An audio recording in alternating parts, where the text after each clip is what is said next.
नमस्कार। एक और टिप्पणी के साथ मैं अतुल चौरसिया। इस देश का आदमी पढ़ता भगवत गीता है, लेकिन आस्था भाग्य में रखता है। कर्म को पिछले पांव पर रखता है और भाग्य को जीवन मानता है। भाग्यवादी आदमी लॉजिक छोड़कर मैजिक के पीछे भागता है। सरकारों से उसे बस इतनी सी उम्मीद रहती है कि 80 करोड़ लोगों को 5-10 किलो महीने का राशन मिल जाए। बाकी कामों के लिए वो किसी बाबा पर निर्भर हो जाता है। यह दोनों काम हो जाए तो फिर जीवन क्या है? नश्वर है। संसार माया मोह है। इसमें फंसकर धन संचय करने से क्या फायदा? और फिर उसके साथ एक हादसा हो जाता है। बाबा के सत्संग में भगदड़ मच जाती है। नेता और बाबा अपनी लग्जरी कारों से निकल जाते हैं। जनता स्टैम्पीड में फंस जाती है।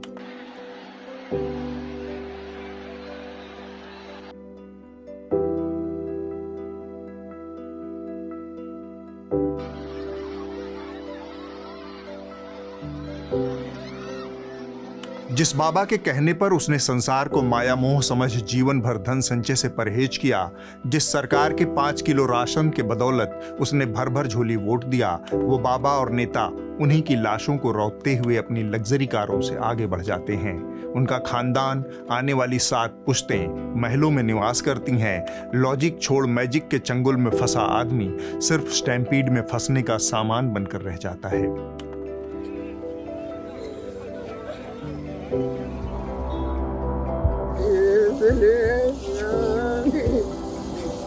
कौन थी आप? मेरी पता नहीं है, कहाँ नहीं, क्या पता इस चीज़ को तो कर्मचारी लोग जाने या भगवान जाने, क्या पता। पिताजी थे यार अपना। ये आपके पोते हैं। हमें 3 साल की उम्र हो जाती है। 3 साल। पिछले कुछ वर्षों से इस देश में वैज्ञानिक कम, कर्मकांडी पोंगापंथी बाबाओं की फसल ज्यादा लहलहा रही है। बबैती के कारोबार को सरकारों ने पर्दे के पीछे से जमकर बढ़ावा दिया है। बबैती के धंधे के कुछ उसूल होते हैं। मसलन बाबा भक्तों को लॉटरी का सही नंबर बता सकता है। लड़की वाले माँ बाप को लड़का पैदा करवा सकता है। जिसके पहले से ही एक लड़का है, उन्हें जुड़वा बच्चे पैदा होने का मंत्र दे सकता है। कैंसर जैसी बीमारी का शर्तियाँ इलाज अपनी भभूत से कर सकता है। 3 दिन बासी तेल में तला हुआ समोसा खिलाकर बंद किस्मत का दरवाजा खोल सकता है। बाबा महाराज की जय हो। भूख, गरीबी, बीमारी, बेरोजगारी, अशिक्षा से त्रस्त आबादी, भ्रष्ट अनैतिक नेताओं और पाखंडी बाबाओं के लिए उपजाऊ चारागाह है। सरकारों से नाउम्मीद जनता बाबाओं में अपना उज्जवल भविष्य का रास्ता देखती है। घर में भले 2 वक्त की रोटी न हो, लेकिन बाबाओं के ऊपर कर्ज लेकर चढ़ावा चढ़ाने में वो सबसे आगे रहती है।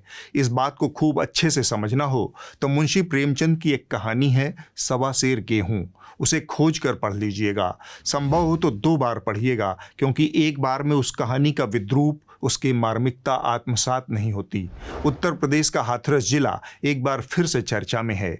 2 जुलाई को जब देश की नज़र 18वीं लोकसभा के पहले सत्र पर थी, मोदी जी का भाषण चल रहा था, उससे थोड़ा सा पहले ही हाथरस जिले के फुलराई गांव में सूरजपाल सिंह उर्फ नारायण साकार विश्वहरी उर्फ भोले बाबा के सत्संग में भगदड़ मचने से 121 लोगों की जान चली गई। हाथरस के फुलराई गांव में आज एक बहुत बड़ा हादसा हुआ, जिसमें 100 से ज़्यादा लोगों की मौत हो चुकी है, जबकि बड़ी संख्या में लोग घायल हुए हैं। दरअसल फुलराई गांव में बाबा नारायण सरकार हरि का सत्संग चल रहा था, जिसमें बड़ी संख्या में लोग शामिल हुए थे। सूरजपाल सिंह उर्फ भोले बाबा साधारण इंसान से चमत्कारी बाबा कैसे बना, जान लीजिए। सूरजपाल सिंह उत्तर प्रदेश पुलिस की आगरा स्थित खुफिया इकाई में कांस्टेबल था। नौकरी में रहते हुए उसने अलौकिक शक्तियों के दावे करना शुरू कर दिया था। सन 2000 में उसने पुलिस की नौकरी से स्वैच्छिक सेवानिवृत्ति लेकर फुल टाइम बबैती का धंधा पकड़ लिया। इसी दौरान उसने दावा किया कि एक 16 वर्ष की लड़की को वह फिर से जिंदा कर देगा, लेकिन वो लड़की मर गई। इस मामले में उसके ऊपर FIR दर्ज हुई। वह जेल भी गया, लेकिन बबैती का काम जारी रहा। जेल से बाहर आकर उसने पैतृक जिले कासगंज एटा के आसपास अपना धंधा फैलाना शुरू किया।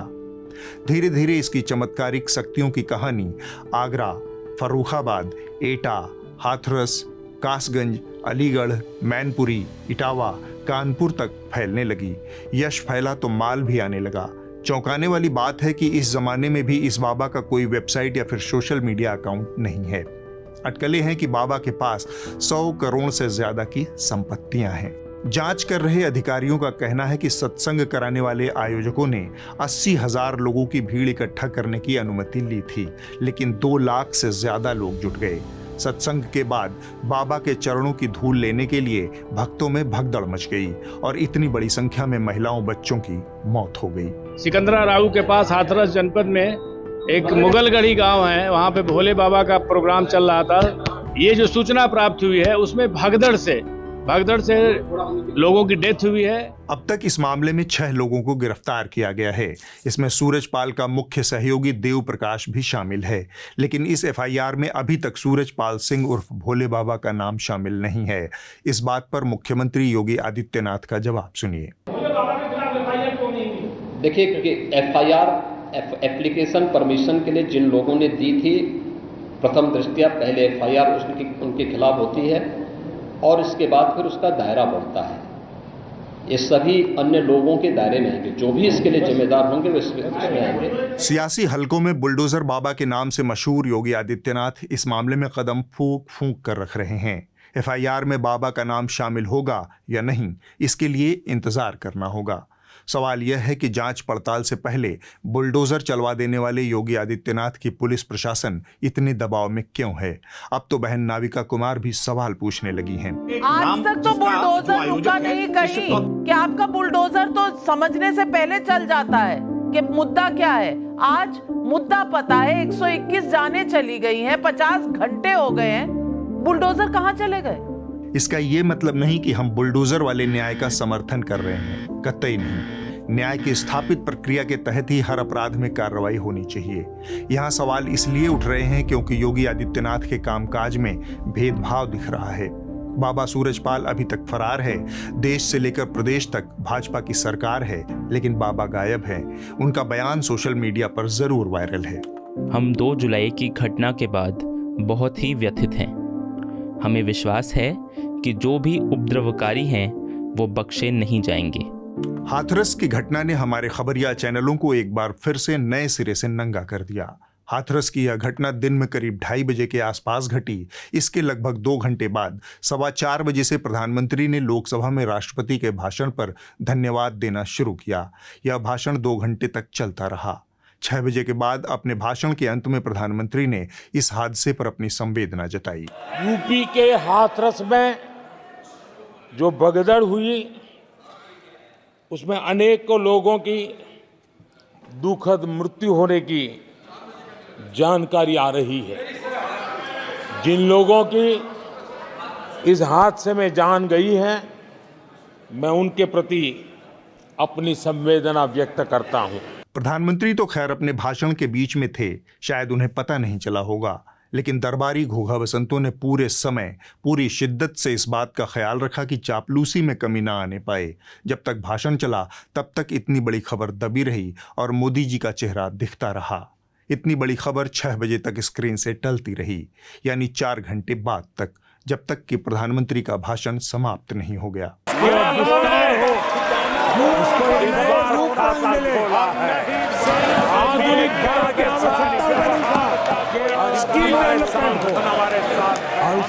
खबरिया चैनलों ने इस बड़ी खबर को दिखाने से ज्यादा जरूरी समझा मोदी जी का भाषण दिखाना, कहीं वो बुरा न मान जाएं। खैर, तमाम एंकराओं ने जब इस मुद्दे पर वापसी की तब सवाल सिर्फ बाबा सूरजपाल से पूछा गया, बाबा योगी आदित्यनाथ की सरकार से नहीं। टाइम्स नाउ नव भारत की दशा तो दिलचस्प रही। नाविका कुमार पूछ रही हैं कि बुलडोजर कब चलेगा। प्रथम सूचना रिपोर्ट में नाम आज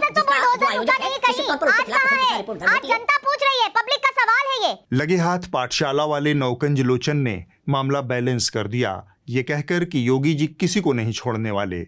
उन्होंने कहा है और मुझे पूरा विश्वास है, इसलिए उनसे सवाल पूछने का सवाल पैदा ही नहीं होता। मुख्यमंत्री योगी आदित्यनाथ ने कल ही कह दिया था कि वो किसी को छोड़ने वाले नहीं है। वैसे तो यह कोई good cop bad cop strategy नहीं लगती, अगर है भी तो बहुत बुरी स्ट्रेटजी है। यह सुशांत सिन्हा विचित्र वीर्य हैं, इनकी चापलूसी दूसरे लेवल पर चलती है। नरेंद्र मोदी लगातार तीसरी बार प्रधानमंत्री बन गए। ब्रिटेन में ऋषि सुनक अपनी कुर्सी नहीं बचा पाए। भारत में तो बीजेपी फिर सत्ता में आ गई, लेकिन ब्रिटेन में ऋषि सुनक की कंजर्वेटिव पार्टी बुरी तरह हारी। और भारत में कैसे नरेंद्र मोदी एक मजबूत सरकार बार बार दिए जा रहे हैं। पूरी दुनिया में सरकारें टिक नहीं पा रही। हालत यह है कि नेता नरेंद्र मोदी से मिलते होंगे तो पूछते होंगे कि मोदी जी जरा बताइए कैसे आप लौट आए बॉस, हम लोग से तो नहीं हो रहा है। बड़े बड़े नेता चुनाव हार रहे हैं। दुनिया भर के नेताओं को समझ ही नहीं आ रहा कि मोदी जी कैसे ये सब कर पा रहे हैं। वो मोदी जी से ही पूछ रहे हैं, यह सब संभव कैसे हुआ महाराज? उनको समझ नहीं आ रहा। यह बात तो हमारी समझ में भी आ रही है, पर सुशांत सिन्हा तुमको समझ क्यों नहीं आ रहा? मोदी जी जिस धक्के से यहाँ तक पहुंचे हैं उसकी कुछ वजह मैं लगे हाथ बता देता हूँ। एक बड़ी वजह तुम जैसे ढपोर शंखी एंकर हैं जिन्होंने सरकार से सवाल पूछने की बजाय उसका दुमछल्ला बनने का निर्णय कर लिया है। पहले ये देख लीजिए कि इस चुनाव में प्रधानमंत्री नरेंद्र मोदी गजब ही लेवल पर लोगों से कनेक्ट कर रहे हैं। यूपी में फैला ऐसा राय था कि अखिलेश से समेटे नहीं सिमट रहा। 2024 चुनाव से पहले कांग्रेस को मुक्का मार झटका, मतलब काम पे काम किए जा रहे हैं। वाराणसी में ट्रैफिक जाम से बचने के लिए रोपवे प्रोजेक्ट चल रहा। देश का 45% हिस्सा कांग्रेस सिर्फ वादा पूरा करने में निकाल देगी, तो विकास कहां से होगा? आपको याद होगा कि पिछले बार यानी 2019 के लोकसभा चुनाव में कांग्रेस ने ऐसा ही एक वादा किया, लेकिन नरेंद्र मोदी के युग ने सब कुछ बदल दिया। आज भारत इस मजबूत स्थिति में है कि पीएम मोदी ने ब्रिटेन की बैंक में रखा भारत का 100 टन गोल्ड, 100 टन सोना वापस मंगवा लिया नरेंद्र मोदी। दूसरी वजह है लोकतांत्रिक संस्थानों की जर्जर हालत। दुनिया के उन्नत लोकतंत्रों में उसके लोकतांत्रिक संस्थाओं का योगदान सबसे अधिक होता है। वो निरंकुश नेताओं और सरकारों को काबू में रखती हैं, नागरिकों को भरोसा देती हैं कि वो सर्वशक्तिमान सत्ता से भिड़ सकता है और न्याय पा सकता है। हम यहाँ एक ही उदाहरण से सारी समस्या को समझ सकते हैं।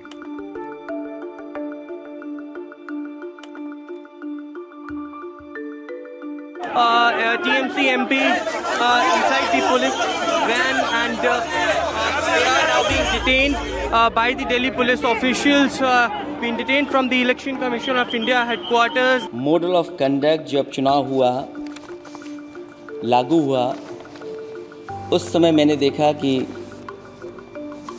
कुछ लोगों पर मेहरबान रही सरकार और कमीशन भी, लेकिन कहीं ना कहीं प्रश्न उस संस्था पे भी लगा है। और अगर उस संस्था पर प्रश्न लगा है तो लगाने वाली सरकार की वजह से लगा है। How can a prime minister talk like this, sir?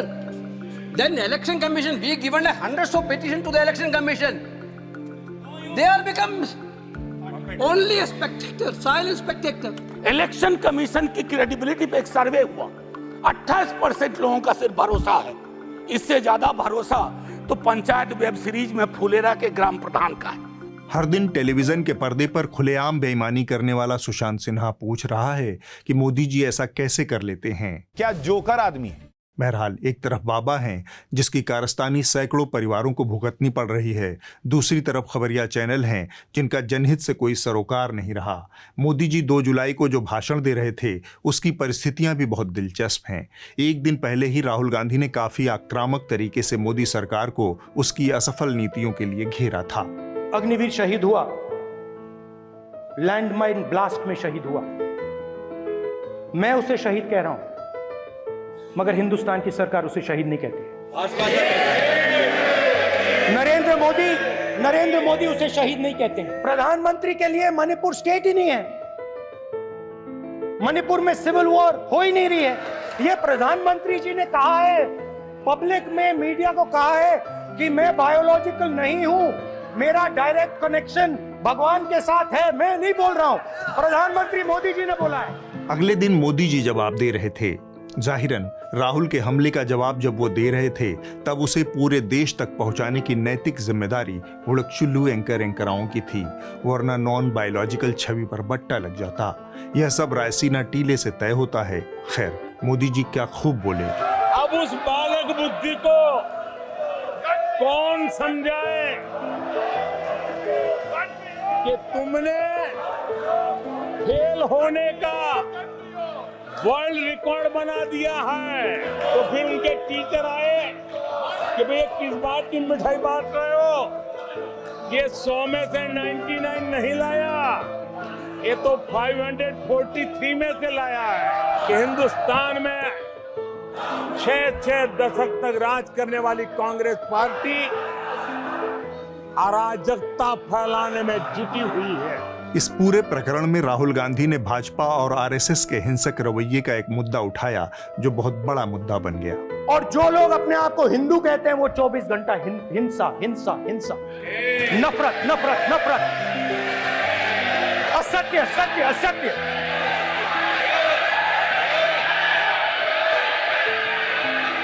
आप हिंदू हो ही नहीं।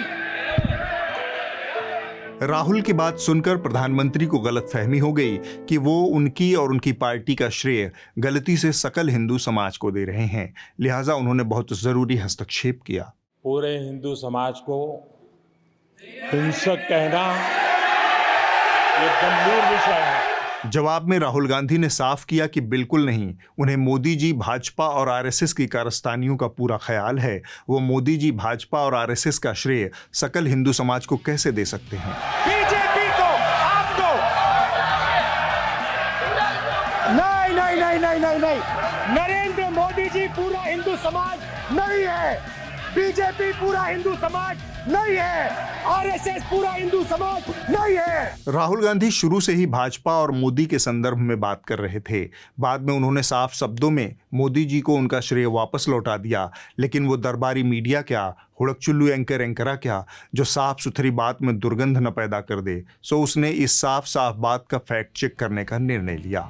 शायद यही एक तरीका रह गया था परमपिता की नजरों में अपनी स्वामी भक्ति सिद्ध करने का। आज हम राहुल गांधी के इस भाषण का एक फैक्ट चेक करेंगे। आज हम राहुल गांधी के इस भाषण का एक फैक्ट चेक करेंगे। तिहाड़ शिरोमणि को तो यह भी लगता है कि हाथरस भगदड़ में मरने वाले दलित और पिछड़े हैं, इसीलिए राहुल गांधी हाथरस के पीड़ितों से मिलने गए थे।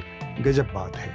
हाथरस की घटना में जितने भी लोग मारे गए हैं वो तमाम लोग दलित समुदाय से थे, और क्योंकि उत्तर प्रदेश के लोकसभा चुनाव में कांग्रेस और समाजवादी पार्टी के गठबंधन को दलितों के सबसे ज्यादा वोट मिले थे, इसलिए राहुल गांधी ने शायद ये भी सोचा होगा कि अगर वो हाथरस जाकर इन पीड़ित परिवारों से मिलेंगे तो वो इस दलित वोट बैंक को और ज्यादा मजबूत कर पाएंगे। शिरोमणि जिस कॉन्फिडेंस के साथ 121 मौतों पर जाति की शतरंज बिछा लेते हैं वह शर्मनाक है।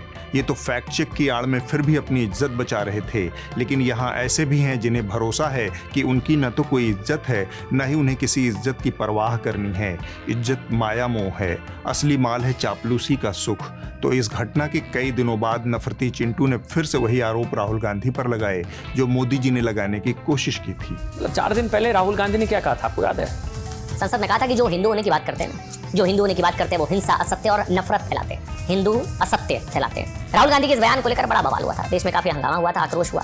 हिंदू सत्य फैलाते हैं, असत्य फैलाते हैं, नफरत फैलाते नहीं फैलाते, ये बात पूरा देश जानता है। लेकिन राहुल गांधी जी तो सच्चे हिंदू है, वो भी शिव भक्त हिंदू, जनेऊधारी, दत्तात्रेय, कौल ब्राह्मण वाले सच्चे हिंदू है ना।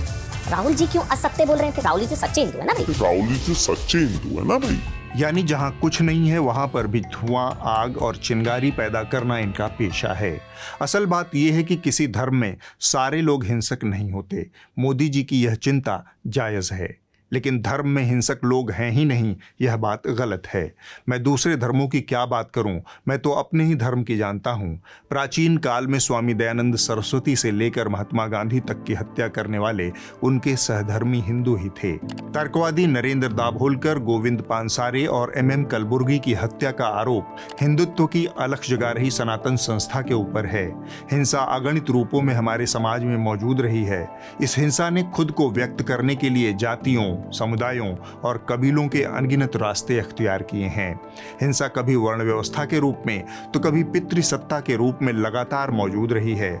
इतनी संगठित हिंसा दुनिया के किसी और हिस्से में देखने को नहीं मिलती जैसी हमारे समाज में मौजूद रही।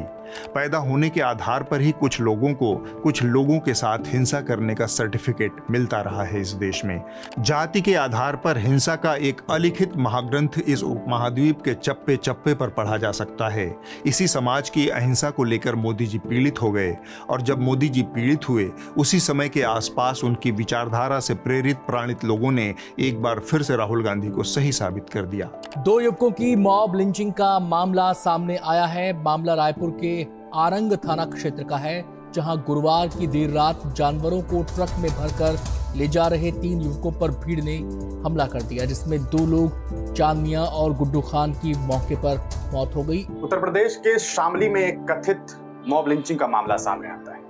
आरोप परिजनों के द्वारा लगाया जाता है कि ये मॉब लिंचिंग हुई है, मॉब लिंचिंग फिरोज कुरैशी नाम के साथ। इन तथ्यों और हत्या की घटनाओं का फैक्ट चेक यह मीडिया नहीं करता। वह मोदी जी के तमाम दावों का फैक्ट चेक भी नहीं करता। मसलन मोदी जी का ये वाला दावा, वो एक जमाना था जब कोयले घोटाले में बड़ों के हाथ काले हो चुके थे। मोदी जी के खासुल खास शागिर्द हैं गौतम अडानी। अडानी समूह के ऊपर कोयला के मामले में यह आरोप है कि उन्होंने घटिया कोयला विदेश से मंगाकर उसे कई गुना ज्यादा कीमत पर भारतीय कंपनियों को बेचा। कहानी का सार यह है कि अडानी समूह ने कथित रूप से निम्न गुणवत्ता के कोयले को भारत की सरकारी पावर यूटिलिटी को साफ ईंधन वाली महंगी दरों पर बेचा। अखबार ने लिखा है कि इस जानकारी से अडानी समूह पर लग रहे भ्रष्टाचार के आरोपों में पर्यावरण का एंगल भी आ गया है। ऐसा प्रतीत हो रहा है कि साफ हवा के अधिकार को ताक पर रखकर अडानी समूह ने बम्पर प्रॉफिट कमाया है। अखबार ने लिखा है कि अडानी द्वारा फ्रॉड की आशंका है। मीडिया ने न तो प्रधानमंत्री के उस दावे का फैक्ट चेक किया और न ही इस दावे का। भ्रष्टाचार के प्रति हमारी जो जीरो टॉलरेंस नीति है, आज देश ने हमें उसके लिए आशीर्वाद दिया है। मीडिया तो इनका फैक्ट चेक करेगा नहीं, लेकिन आपके लिए हमारी एक सलाह है। मोदी जी जो कहते हैं उससे ज्यादा नजर रखने की जरूरत है कि वो क्या करते हैं। सवाल ये है कि जो भी नेता जिस पर पहले भ्रष्टाचार के आरोप लगते हैं वो बीजेपी में आता है तो उस पर दाग कैसे धुल जाते हैं। प्रफुल्ल पटेल ने 8 महीने पहले पार्टी बदली, उनकी पार्टी ने गठबंधन बदला और देखते ही देखते पटेल के हालात भी बदल गए। प्रफुल्ल पटेल के खिलाफ एक घोटाले में सीबीआई की जांच चल रही थी, लेकिन सीबीआई ने अब पटेल के खिलाफ अपनी जांच की फाइल को बंद कर दिया है। शिवसेना शिंदे गुट के सांसद रविंद्र वायकर को क्लीन चिट दिए जाने को लेकर संजय राउत ने निशाना साधा है। संजय राउत ने कहा कि अब खाली दाऊद को क्लीन चिट मिलना बाकी है। 25 में से 23 ऐसे केसेस हैं जिसमें कि या तो केस ही बंद हो गया ज्वाइन करने के बाद, बीजेपी ज्वाइन करने के बाद, या फिर केस में कोई डेवलपमेंट नहीं हुआ, कुछ नहीं हुआ। केस ओपन तो है लेकिन कोई डेवलपमेंट नहीं हुआ। उसी लोकसभा के उसी भाषण में मोदी जी ने एक और दावा किया, सबका साथ सबका विकास। हमारी सरकार सबका साथ सबका विकास इस मंत्र को लेकर के लगातार देश के सभी लोगों का कल्याण करने का प्रयास करती रही है। जाहिरन किसी ने इसका भी फैक्ट चेक नहीं किया, लेकिन मोदी जी के भाषण लेखकों ने उन्हें एक गहरे संकट में फंसा दिया है। भारत में आय और संपत्ति की असमानता इस देश के ज्ञात इतिहास के सबसे शीर्ष स्तर पर पहुंच गई है। आलम यह है कि देश की टॉप 1% आबादी के पास देश की 40% संपत्ति है। मोदी जी कहते हैं सबका साथ सबका विकास है, लेकिन चौतरफा अडानियों अंबानियों का विकास ही नजर आता है। ट्रिकल डाउन थियरी देश में उस तरह से काम नहीं कर रही जैसी उम्मीद थी। ऊपर से नीचे तक संपत्ति पहुंचने की रफ्तार बहुत धीमी है। वर्ल्ड इनइक्वालिटी लैब की एकदम ताजा रिपोर्ट के अनुसार मान लीजिए कि देश की संपत्ति 100 रुपए है और आबादी 100 है, तो सिर्फ एक आदमी के पास 40 रुपए की संपत्ति है, यानी बाकी 99 लोगों के पास बचे हुए 60 रुपए हैं। अब अगर आप 10 लोगों के हाथ की संपत्ति देखते हैं तो उनके हाथ में 65 रुपए हैं और बाकी 90 लोगों के बीच 35 रुपए बंटते हैं। ये 10 लोग इस देश का अल्ट्रा रिच तबका है जो अपने बाल बच्चों को बिना कोई टैक्स दिए अरबों खरबों की संपत्ति ट्रांसफर कर देता है। यह भारत का बिलियनियर राज है जो ब्रिटिश राज से भी ज्यादा गैर बराबरी और ऊंच नीच से भरा है। मीडिया को राहुल गांधी का फैक्ट चेक करने से फुर्सत नहीं है। एक फैक्ट चेक इस बात का भी होना चाहिए कि इस देश में किस किस तरह के बाबा किस किस रूप में लोगों को छल रहे हैं। फैक्ट चेक नहीं हो सकता तो कम से कम देश में एक बबैती का मंत्रालय तो होना ही चाहिए। यह धंधा इतना फैल चुका है। इस मंत्रालय के कई फायदे होंगे। अव्वल तो ठोस तरीके से पता चलेगा कि देश में कितने बाबा हैं। यह अनुमान भी मिलेगा कि उनके साथ कितनी जनसंख्या जुड़ी है। अंतिम फल तो जनसंख्या ही है। इसी जनसंख्या के लिए नेता लोग बाबाओं के आगे पीछे नाचते रहते हैं। एक बार प्रेम से बोलिए बागेश्वर धाम की, बागेश्वर धाम सरकार की। दोनों हाथ उठा के बोलिए सन्यासी बाबा की जय हो।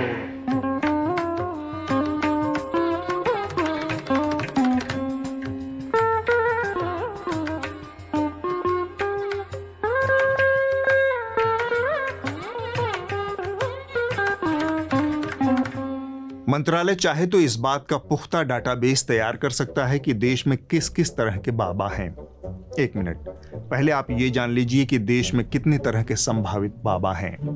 बूढ़े बाबा, जवान बाबा, अधेड़ बाबा, गृहस्थ बाबा, गृह त्यागी बाबा, घोषित पत्नीधारी बाबा, अघोषित पत्नीधारी बाबा, पत्नी व्रत बाबा, पत्नी त्यागी बाबा, फक्कड़ बाबा, घुमक्कड़ बाबा, मठाधीश, मंदिरवासी बाबा, आश्रमवासी बाबा, वनवासी बाबा, नगरवासी बाबा, ग्रामवासी बाबा, मजारवासी बाबा, पैदाइशी बाबा, व्यवसायी बाबा, अपराधी बाबा, पेरोल वाले बाबा, तड़ीपार बाबा, जमानत याफ्ता बाबा, बलात्कारी बाबा, कट्टाधारी बाबा, चाकूधारी बाबा, त्रिशूलधारी बाबा, नागा बाबा, नंगा बाबा, कपड़ा पहनने वाले बाबा, नहाने वाले बाबा, बिना नहाने वाले बाबा, चिलम सुल्फा गांजा वाले बाबा, बम बम भगेड़ी बाबा, नेता और मंत्रियों वाले बाबा, सिर्फ महिला शिष्यों वाले बाबा, शर्तियां बेटा देने वाले बाबा, नौकरी देने वाले बाबा, प्रेमिका पटाने वाले बाबा, मद्रासी बाबा, नेपाली बाबा, बंगाली बाबा, गंडे वाले बाबा, ताबीज वाले बाबा, कैमरे वाले बाबा, मोबाइल वाले बाबा, 4 GB RAM 2 GB data free वाले बाबा।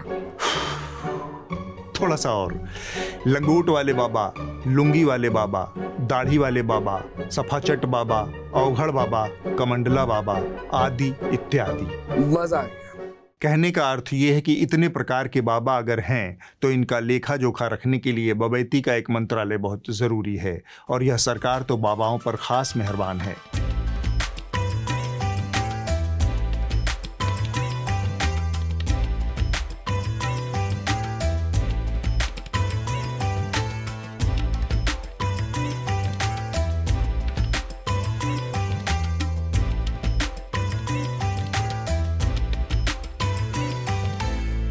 अब वक्त है इस हफ्ते की रिपोर्ट का। जो कही जा रही थी बातें कि अंदर में भी सोशल डिस्टेंसिंग। इस हफ्ते की रिपोर्ट द रेड माइक से है। हाल ही में देश की सभी बड़ी टेलीकॉम कंपनियों ने अपनी सेवाओं की दरें एक साथ बढ़ा दी हैं। इस कदम से ऐसी चिंताएं जताई जा रही हैं कि देश में टेलीकॉम कार्टेल बन गया है और यह संगठित रूप से आम उपभोक्ताओं का शोषण कर रहा है। ये जो अब बढ़े हैं ना रेट, ये तो ये क्या नाम लालच किया, उसके बाद क्या नाम रेट बढ़ाए जा रहे हैं दिन प्रतिदिन। तो ये तो मनमानी हो रही है सरकार की। सरकार ने थोड़ा बढ़ाया? नहीं, सरकार के द्वारा सहायता मिल रही है इन लोगों को। नहीं तो ऐसा है, इससे पहले वो भी था BSNL, उसको आगे बढ़ाना चाहिए था, उसको मेल लाना चाहिए था। भाई मुझे तो कम से कम महीने भर में 5 रिचार्ज करने पड़ते हैं भाई। मतलब पूरे घर के? पूरे घर के। मैं अपना करता हूँ, मेरी वाइफ का करता हूँ, मम्मी का करता हूँ, पापा का करता हूँ, और एक आध कोई सिस्टर वगैरह या फिर इसमें इनका किसी करता हूँ। आ जाए तो हम आज भी नहीं है भाई टेक्नोलॉजी ने हमें घेर रखा है। तीनों एक साथ बढ़ा है तो हो सकता है मे भी आपस में कुछ कॉम्बिनेशन प्रमोशन होगा। सब्सक्रिप्शन ही आजाद पत्रकारिता का विकल्प है। न्यूज लॉन्ड्री को सब्सक्राइब करके आप विज्ञापन मुक्त पत्रकारिता को मजबूत कीजिए, और इस QR कोड को स्कैन करके भी आप हमारी मदद कर सकते हैं। अगले हफ्ते होगी एक और टिप्पणी। नमस्कार।